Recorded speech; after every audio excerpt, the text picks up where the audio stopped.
Facts about Marvel super heroes costume. तो Deadpool का role play करने वाले हम सभी फेवरेट रायन रेनॉल्ड्स ने सेट पर चुपके से डेडपूल की कॉस्ट्यूम को चुरा लिया था और इस बात की खबर उन्होंने स्टूडियोज को पता भी नहीं चलने दी थी।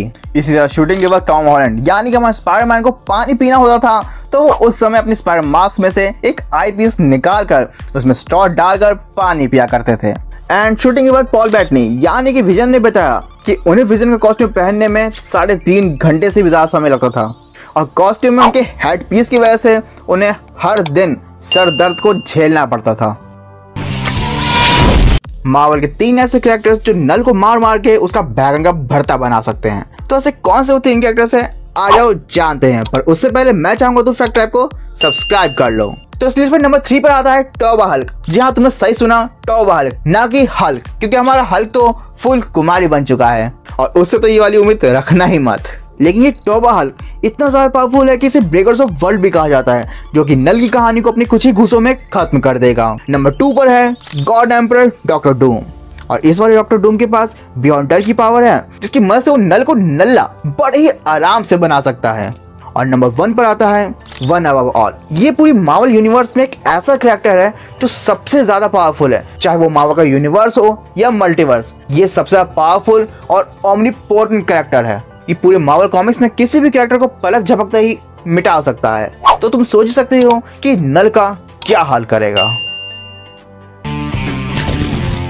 तो मार्वल की इस माया नगरी में ऐसे कौन से सुपर हीरोज हैं जिन्हें वुल्वरीन ने बहुत ही बुरी तरह से हरा दिया था, तो आज जानते हैं। पर उससे पहले तुम चैनल को सब्सक्राइब तो कर लो।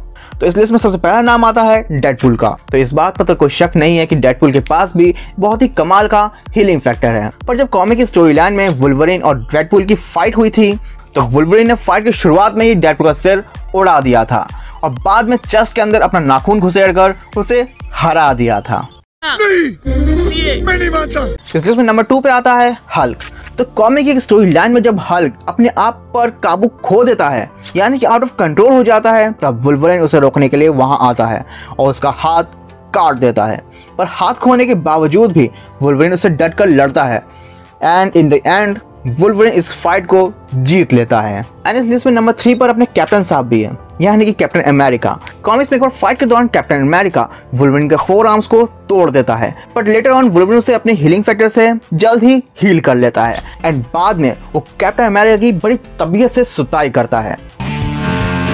Top 5 powerless super heroes. अब भले इनके पास सुपर पावर्स हो या ना हो, पर ये एमसीयू को एक बेहतर यूनिवर्स बनाने में एक बहुत ही अहम रोल प्ले करते हैं। नंबर 1 पे है black window, the beauty of Avengers team. और लिटरली गाइस, बिना किसी भी सुपर पावर के ब्लैक विडो अपने सामने किसी भी सुपर विलन को कड़ी टक्कर दे सकती है। और एवेंजर्स एंड गेम में जो ब्लैक विडो ने अपने आप को सैक्रिफाइस किया था, उसके बिना एंड गेम पॉसिबल ही नहीं थी। नंबर 2 निक फ्यूरी, एमसीयू का सबसे इंपॉर्टेंट कैरेक्टर। भाई अगर ये नहीं होता ना, तो एवेंजर्स टीम बन ही नहीं पाती। Number 3 war machine. अब कुछ लोग यहाँ सोचे कि अगर वॉर मशीन का नाम लिया है तो आयरन मैन का क्यों नहीं, वो किस खेत की मूली है? तो मैं तुमको बता दूं कि आयरन मैन किसी खेत की मूली नहीं, वो पूरा का पूरा खेत है। क्योंकि आयरन मैन की सुपर पावर्स है उसका तेज दिमाग, और वही वॉर मशीन जिसने सिर्फ आयरन मैन का बनाया हुआ सूट पहना है और सच में वो सूट को काफी अच्छे तरीके से इस्तेमाल करता है। नाउ हॉकआई, एमसीयू का सबसे अंडररेटेड कैरेक्टर, पर अंडररेटेड होने के बावजूद भी इसके पास कमाल की स्किल्स है और शायद ही एमसीयू में कोई ऐसा कैरेक्टर होगा जिसके पास ये स्किल्स मौजूद होगी। नंबर 5 पे है एंटमैन। अब मैं यहाँ एंटमैन का नाम इसलिए ले रहा हूँ क्योंकि एमसीयू की मूवीज या कॉमिक्स में भी हमारे एंटमैन के पास कोई सुपर पावर्स नहीं है। जो भी सुपर पावर्स है वो उसके सूट में है, जिससे वो छोटा या बड़ा हो सकता है। वैसे तुम लोगों का इन सब में से फेवरेट कैरेक्टर कौन सा है? Let me know in the comments.